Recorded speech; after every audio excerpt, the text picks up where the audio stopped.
Today's discussion, as I titled it, one must always stay prayerful. So it's going to be about Bhakti Yoga.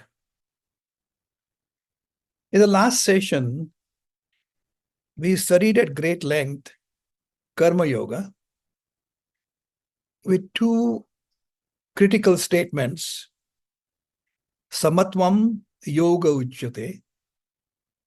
Sameness or equanimity of mind is yoga. And yoga karmasu kaushalam. Skill in action is Karma Yoga. We discussed in great details about becoming a true Karma Yogi during our last session, since we are mostly samsari householders. Today, I would love to extend that topic further. Lord Sri Krishna differentiates different type of yogis, starting in the verses 46 and 47 of the Gita chapter 6. He says, Tapasvibhyo dikode yogi, jnanibhyopi matodhika, karmibhyaschadadiko yogi, tasmad yogi bhavarjuna.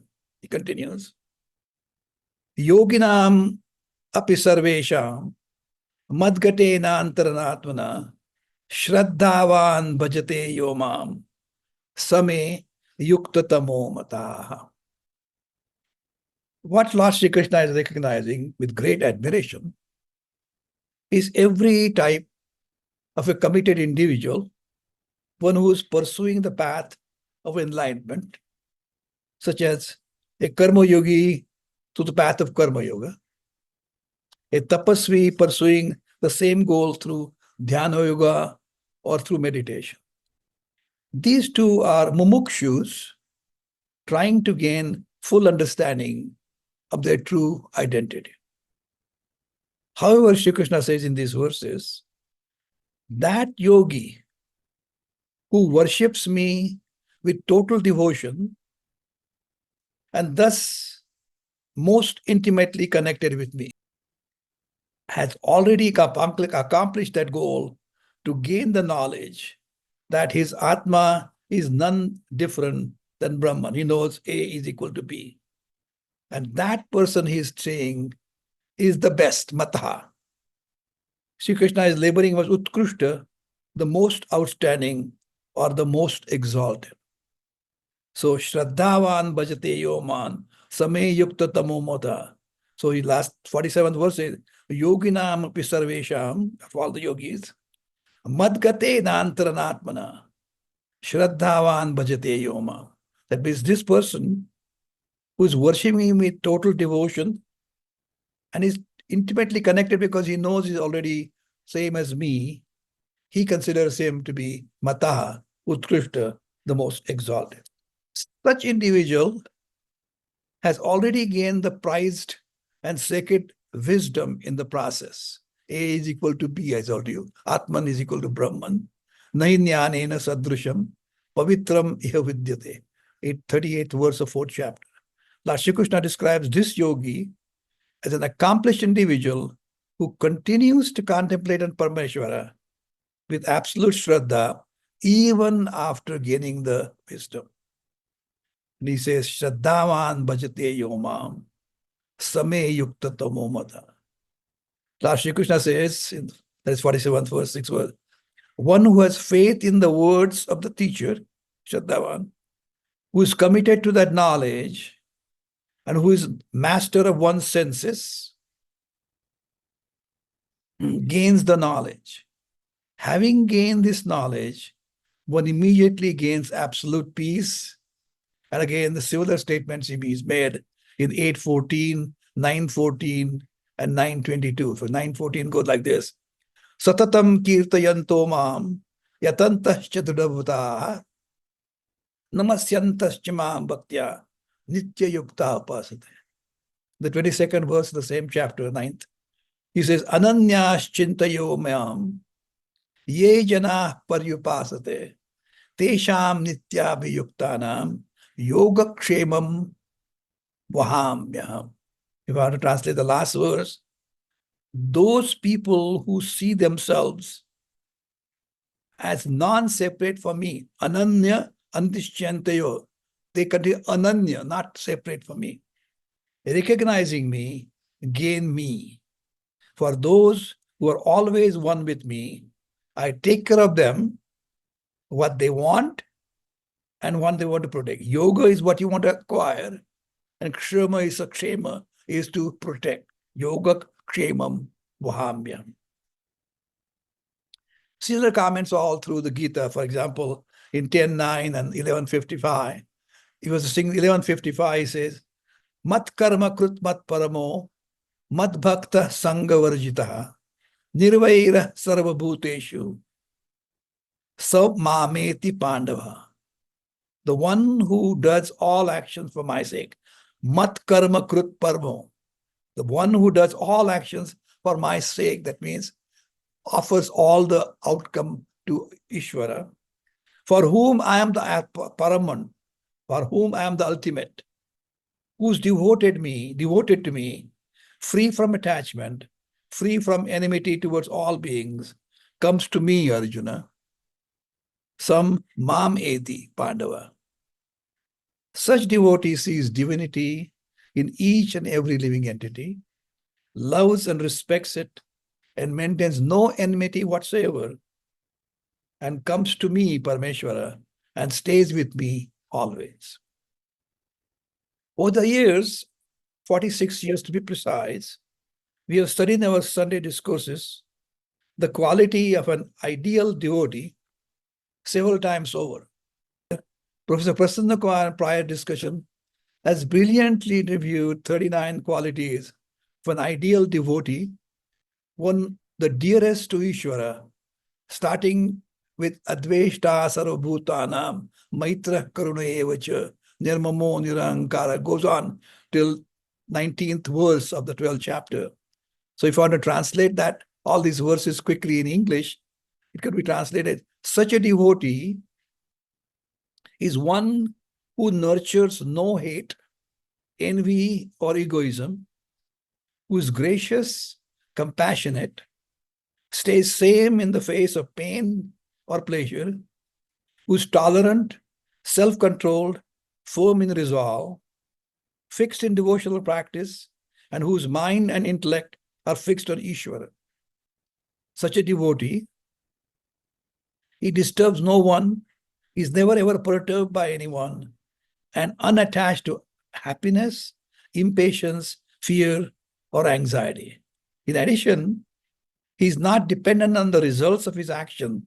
He is pure, knowledgeable, impartial, free from desire and anxiety, neither rejoices, nor grieves, nor yearns, but is totally devoted to Ishvara.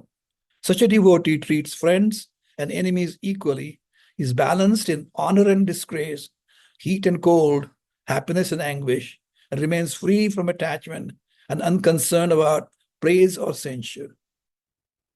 He is even-minded, has no fixed residence, but has only one single supreme goal of being one with Ishvara, and hence remains totally engaged in the serious devotional service.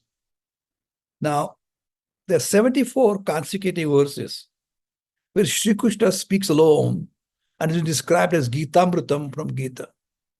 Actually, the Sauti is the one who added that portion of Gita over a period of years. That Gitamritam, those 74 verses are the last 19 verses of the 12th chapter, all 35 verses from chapter 13, and the first 20 verses from chapter 14, consecutive discussion by Lord Sri Krishna. So that is considered Gitamritam, devoted entirely to the devotional aspect and also the qualities of an individual who need to reach the ultimate God. Now, Sri Krishna has taught us in the past that devotees are of four kinds. Chaturvidha bhajante mam, janaha sukriti norjana, arto jidnyasurartharti, jnani cha bharatarshava. The people given to good and pious actions who worship me are fourfold. The one who is in distress, Artha. The one who desires wealth and pleasure, Artharthi. The one who's inquisitive about me, and the one who already knows me. That means Jidnyasu and Jnani.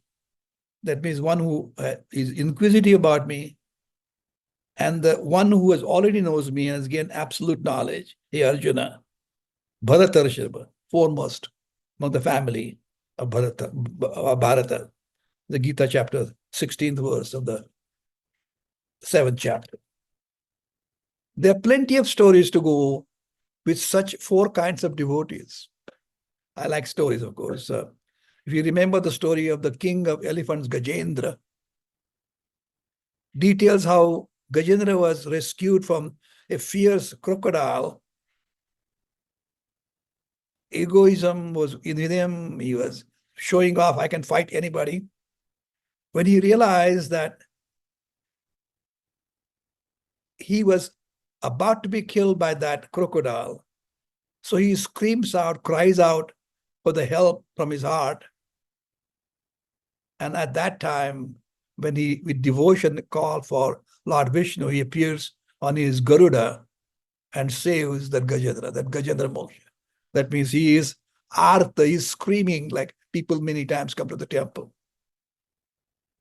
And Draupadi begged for the help of the assembled brave warriors, including her husbands, elders, and scholars, in the court of Kauravas, when Dushasana was stripping off her clothes on the express order from his jealous and lustful brother Duryodhana, but received no help from anybody in the court at all.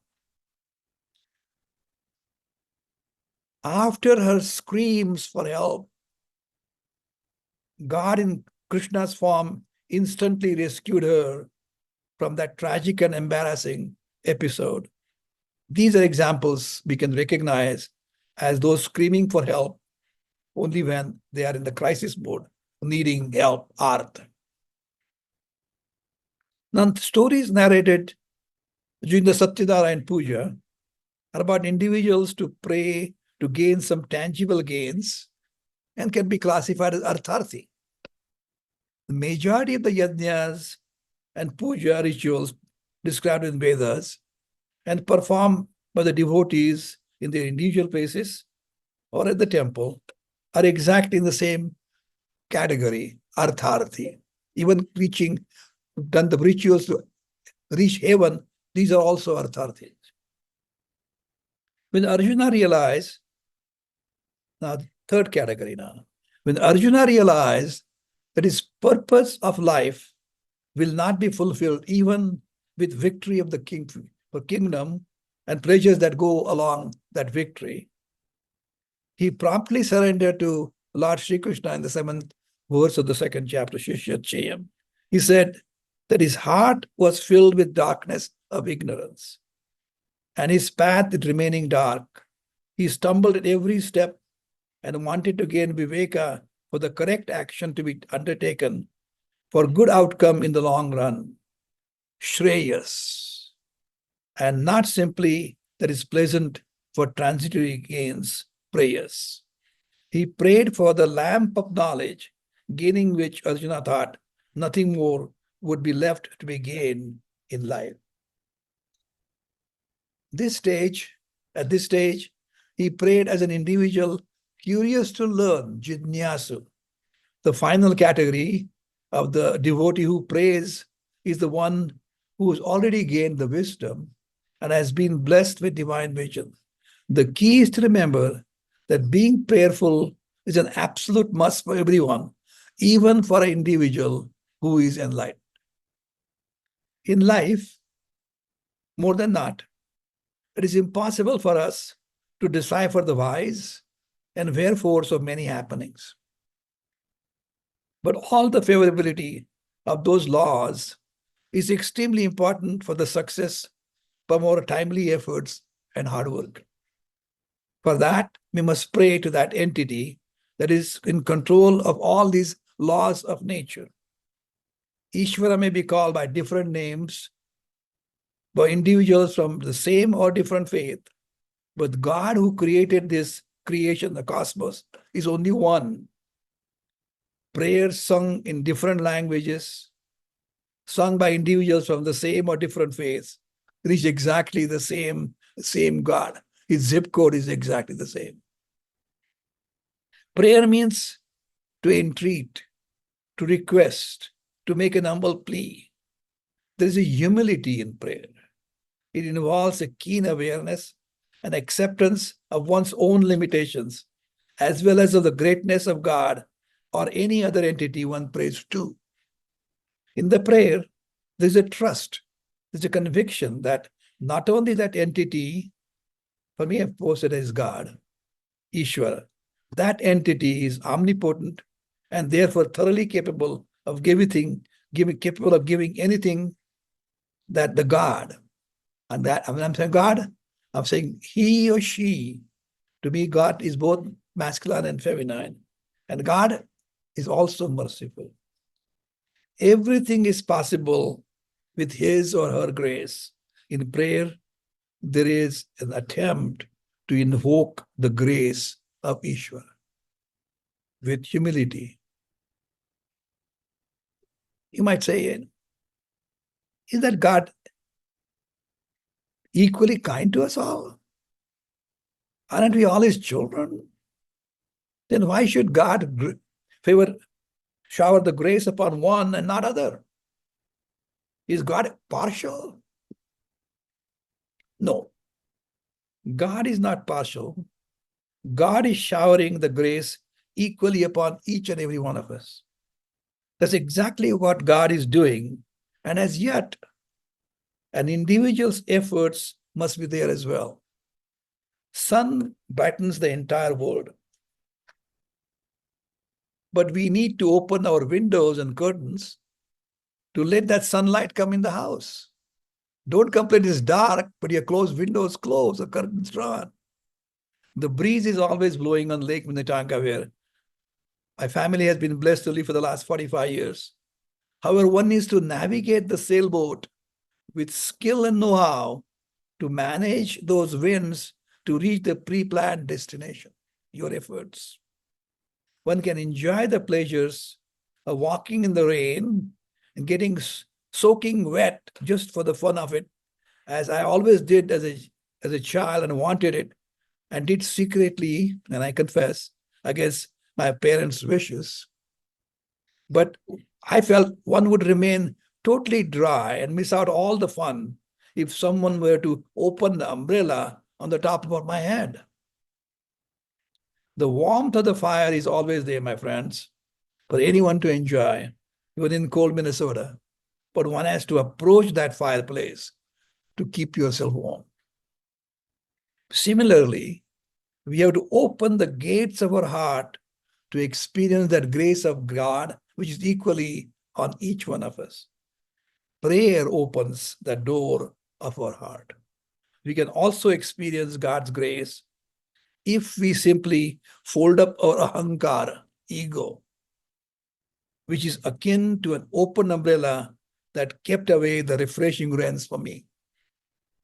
If God or Ishvara is omniscient and knows everything, there's a big need for any individual to ask anything. He knows everything. He should do it automatically. Yes, it did. That's true. He's omniscient and knows everything, and yet one's efforts are essential on our part. It is precisely for this purpose that God has endowed us with a threefold power in the form of knowledge, desire, and action. Jnana Shakti, Ichha Shakti, and Kriya Shakti. We as human beings have the capacity to discern and the given free will to choose our actions. Other living beings are provided for all basic needs of life, such as food, sleep, and the natural instincts for preservation of the self and the species. Hence, they do not need to pray for those basic needs. We as human beings need our personal efforts, which include heartfelt prayers. Honestly, the real problem is ego. Why should I not accomplish everything through my own efforts? Why do I need God to help me? Thinking in this manner, ego becomes an obstacle to regular prayers. Human being is under a false notion that everything that one has achieved is entirely through his own efforts. But as we have discussed in the past, success is impossible without the favor of Daivam, grace of Ishvara. Daivam Chaivatra Pancho, Cho Eva Panchamam. The fifth factor is Daiva. From where did one acquire the desire, the knowledge, the skills, and all the conducive factors to make an effort? Were we not born ignorant and helpless? Have we not been constantly gaining help and favor for acquiring knowledge and skills that we possess today? Has it not happened that whatever we needed badly appeared before us without even asking in many cases? Many times has it not happened to us that because of favorable circumstances, we could easily forge ahead of our companions who were just as capable as, or sometimes even more capable? Is it not true that many instances we succeeded because we happened to be at the right place at the right time? Has it not happened that somebody unknown to us favored us without any great reason and we benefited from it? In this manner, if we look objectively at all our success in life, we shall realize that without our knowledge, without our asking, we've been constantly being favored by God. Who is showering that grace upon us? That's none other than Ishvara or God. If we arrogantly claim that our success in our past or in the present is only due to our own strength, then it shows a lack of understanding on our part. In fact, God continues to shower grace upon each and every one of us, even when we arrogate our success to our own strength alone. To make a simple, humble request for anything is akin to begging. But we say, we are not beggars. But we've been demanding one thing after another since the day that we were born. When we were kids, we wanted toys such as toy cars, fire trucks, or dolls and dresses, Nintendos, video games, even iPads and iPhones as we were a child. Success while we were in the school, college, while pursuing postgraduate studies. And of course, greater enjoyment and pleasures as we grew up, just getting a good spouse, virtuous children, a beautiful home, unparalleled power, name, fame, and so on. The beat of our begging goes on more and more and more. There's not one single day when our mind is free of desires. Each and every selfish desire arising in our mind is nothing but begging. We are constantly begging for professional success, happiness, peace, security, acceptance by everybody. Let's face it, we are simply beggars. It is Ishvara, our God, who gives us the results of our actions, often through the medium of a person or a circumstance, because Ishvara is the ruler of the entire creation. Wherever you see any prowess, beauty, or grace, know it to be that of God's. The entire Bhakti Yoga, the 10th chapter of Gita, details that those God's prowesses.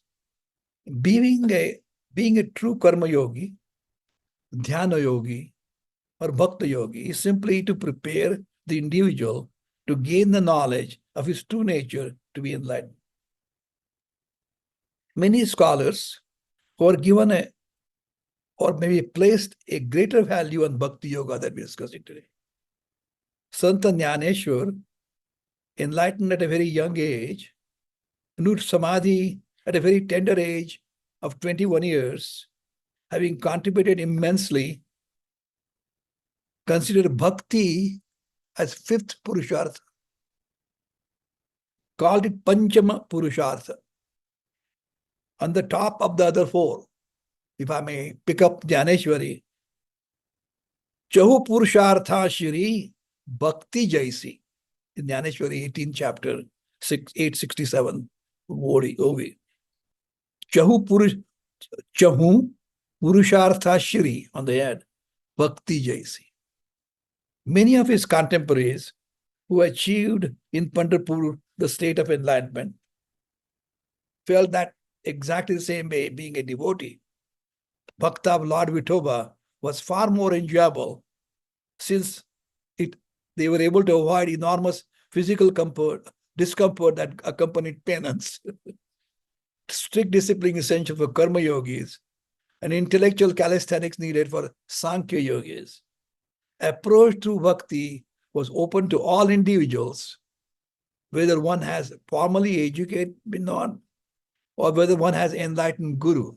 So not everybody needs guru as long as you have bhakti praying from your heart. Now, Bhagavad interestingly says an interesting statement. Gayanti chaina manurakta shukantyadanya vrajasriya urukrama chittayana.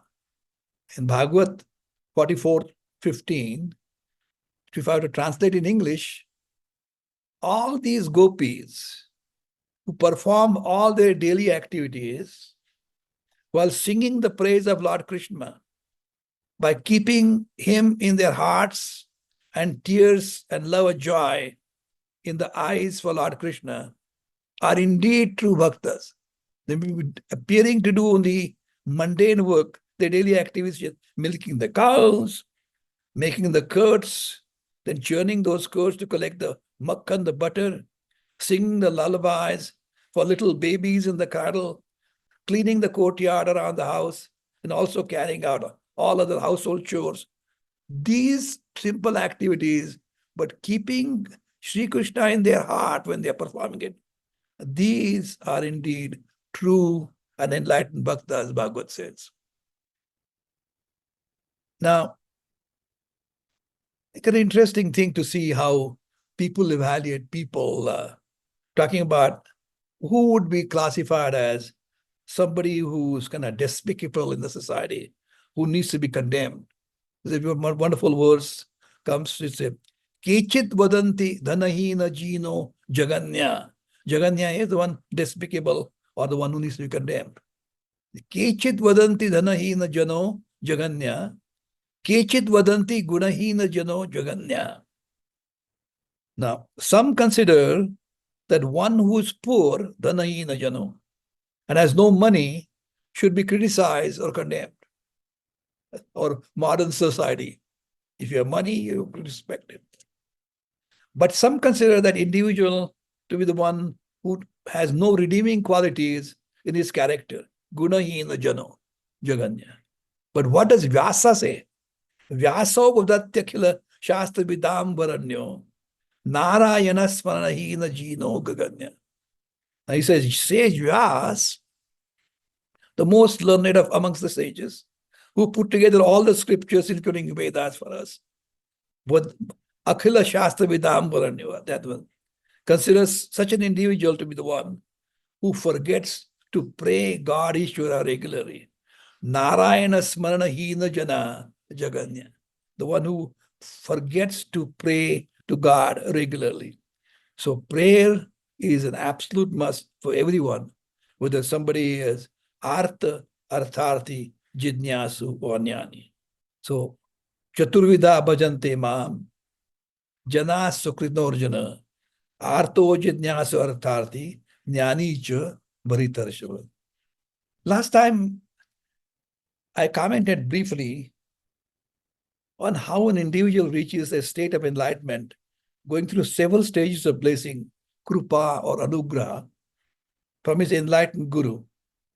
Disciple receives those blessings, Shastra, Krupa, Guru Puja, Deva Anugraha, when Guru is satisfied that his disciple has not only mastered the wisdom from scriptures, but also incorporate those lessons into his daily life or practice. This Guru being from the lineage of enlightened teachers, starting first with Lord Sri Krishna, Lord Sadashiva, is able to pass on to his disciple the most important divine blessings in addition to his and from those from scriptures. Sadashiva Samanambhat, Shankaracharya Madhyavam, Asvat Acharya Paryantam, Vande Guru Paramparam. Then the blessed individual, however, must continue his regular spiritual practice, including meditations, to succeed in having a personal divine experience called Atma Anugrah. That is to reconnect to one's awareness on the regular basis, thus completing the process of enlightenment. This stage of being totally awake to one's true nature, absolute awareness or consciousness, does take some time because caterpillar needs to develop adequate strength to fly freely as it transforms into a beautiful butterfly, never to revert back. Let me share a story about being awake, being awareness, shared with me by Professor Houston Smith. He has written several books on multiple faiths, and those people may not remember, but he has visited our old temple on Polk Street. I had the privilege to welcome him at our home. We spent a whole afternoon together, and he's the one who shared this story with me. It's in his book too. He said Gautam Buddha was visiting a new town where all citizens had gathered in the town hall and were eagerly waiting for him, since they had heard that he was a very special and holy person.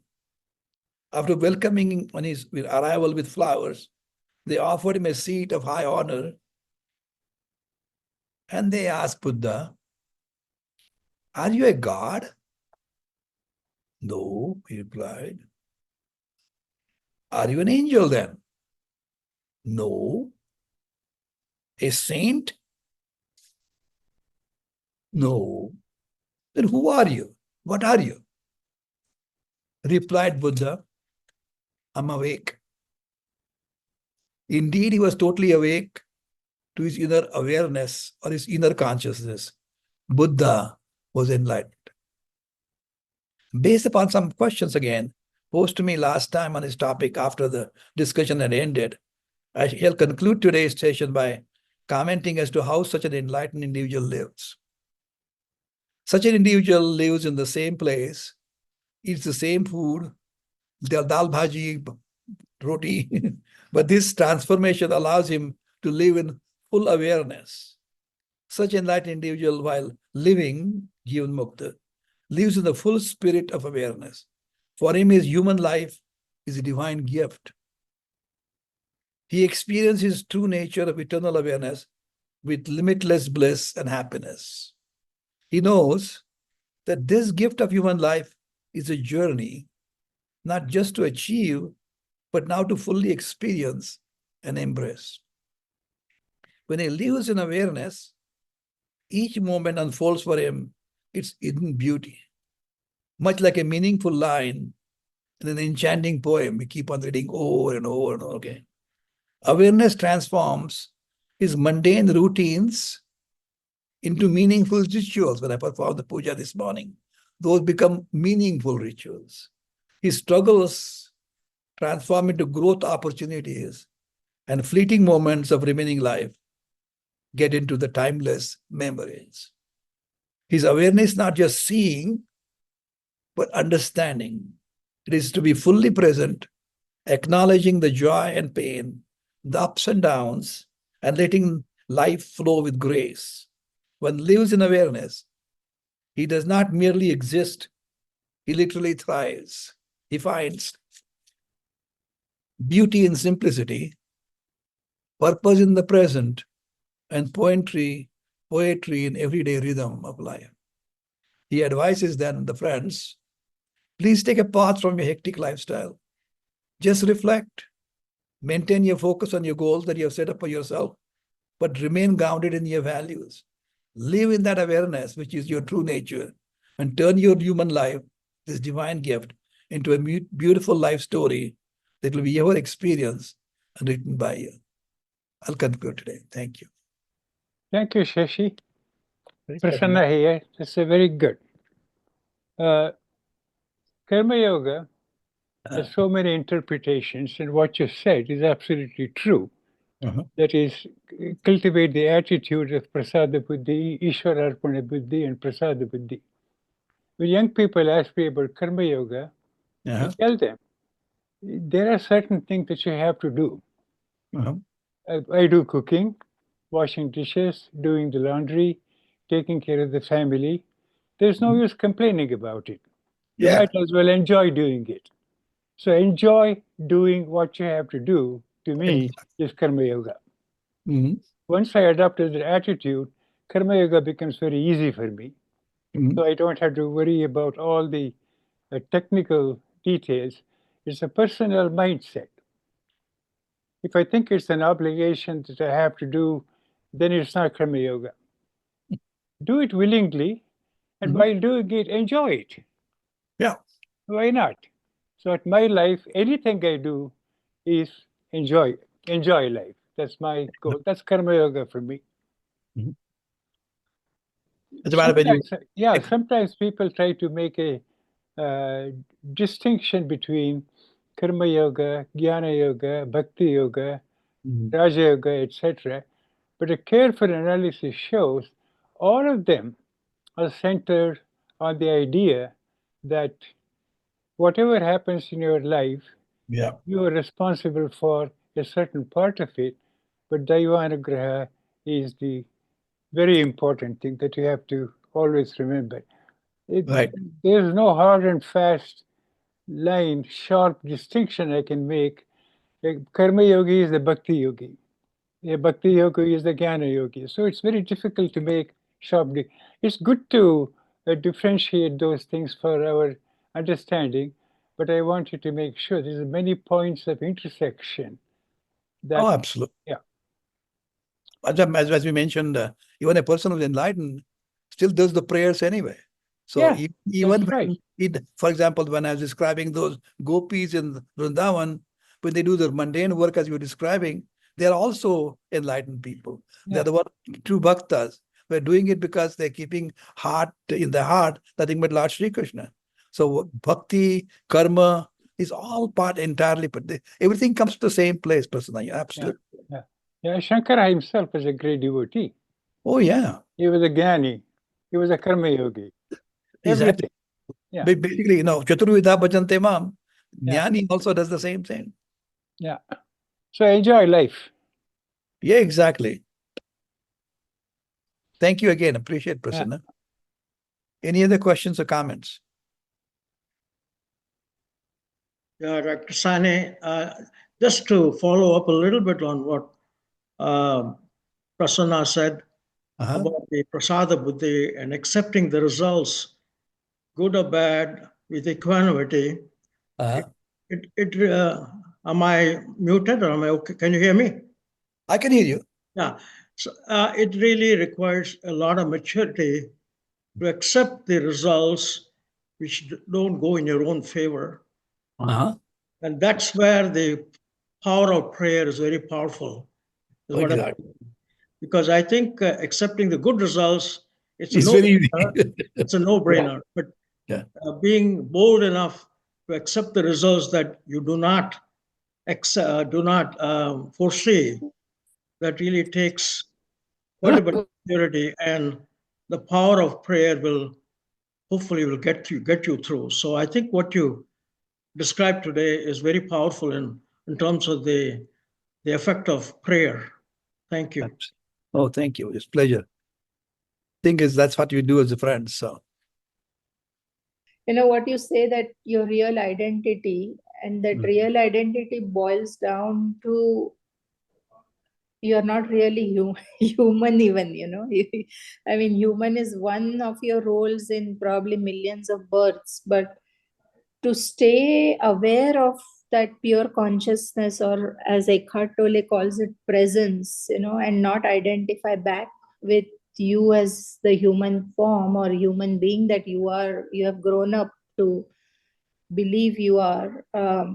It's very hard when you, in day-to-day work you are doing, you tend to forget, you go about. So, that's true. But at the same time, Madhavi, remember, when you're doing your daily work, whether at home or at your medical, taking care of patients, you realize that it's a privilege that you're doing it, and recognize that it's a privilege for you to help patients, taking care of things at home, but keep God in the mind, in your heart all the time. So you're doing everything in the spirit of service to God. So when you do that, just like I described those gopis in Vrindavan, they're doing the routine stuff, nothing big deal if you look at superficially. But the devotion in their heart was so immense that they were the true bhaktas. So it doesn't matter. It may look mundane to other people, but your spirit, your attitude, your inner thinking, your commitment to the devotion to God is so immense that that really changes your daily work into a prayerful activity. So you're doing right. Absolutely. But we always get confused. When you made a comment about ego, it's very, very difficult not to fall in the trap of ego. It requires a continuous consciousness that you want to make sure that the ego does not overpower you. Exactly. And that I have personally experienced that to be the most difficult aspect. There are times when you are able to do that, but then there are times when you are unable to do that. And when things don't appear to be that way, especially like somebody said about results, it becomes very difficult to accept that, because at that time our ego is forcing us to get angry or be upset. And that to me is a huge issue. It's very, very difficult, but it is essential. Well, you know, something I'll give suggestion for you. I think Shankaracharya says in Bhaja Govindam, Satsangatve Nitsangatvam. Stay in the company of good people who are in the same level of understanding and spiritual upbringing. So Correct. you have those episodes or momentary lapses of judgment and control in the company of good people, they'll bring you back. Right. Nitsangatve nitsangatvam, nitsangatve nischalatatvam, nischalatatve nirmohatvam, nischalatatvam. Then ultimately nischalatatvam.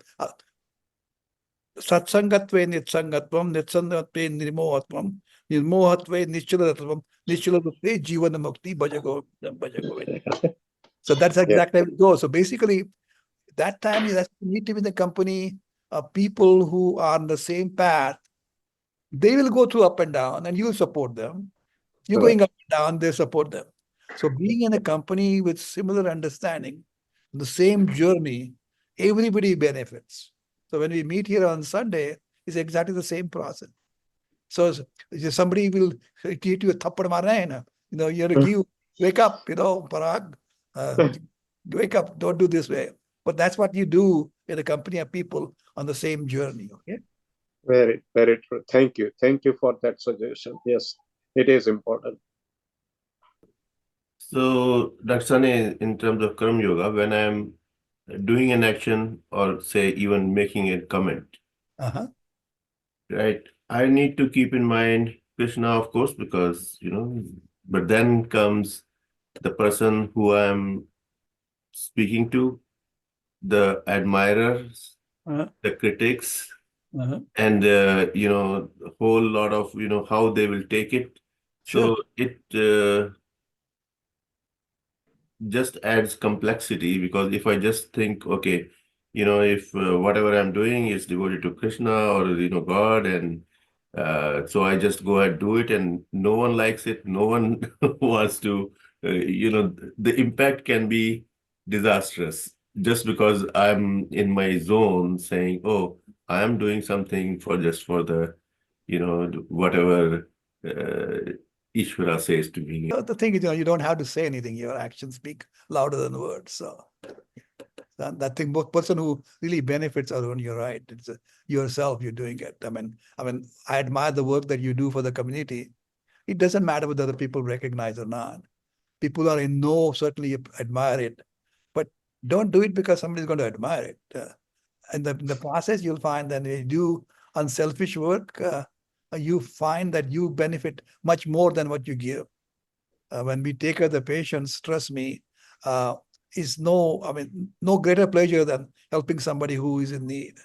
And so you're doing the right thing. So don't worry about what other people say. What is important is Atmanni Atmanatushta. You have to be pleased with yourself, with your own actions.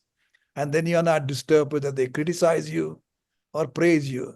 It's equal. So As a matter of fact, sometimes when they criticize you, you just smile, accept it, because maybe in their criticism there is something that I need to learn from too. So sometimes it's good to have a critique. So don't get angry, be thankful. So I'm not telling anybody criticizing you at all. You're doing such a wonderful job. But what I'm saying is accept it. You're doing a great job and really admire it. So keep on doing karma yoga, Arun. Thank you, Arun.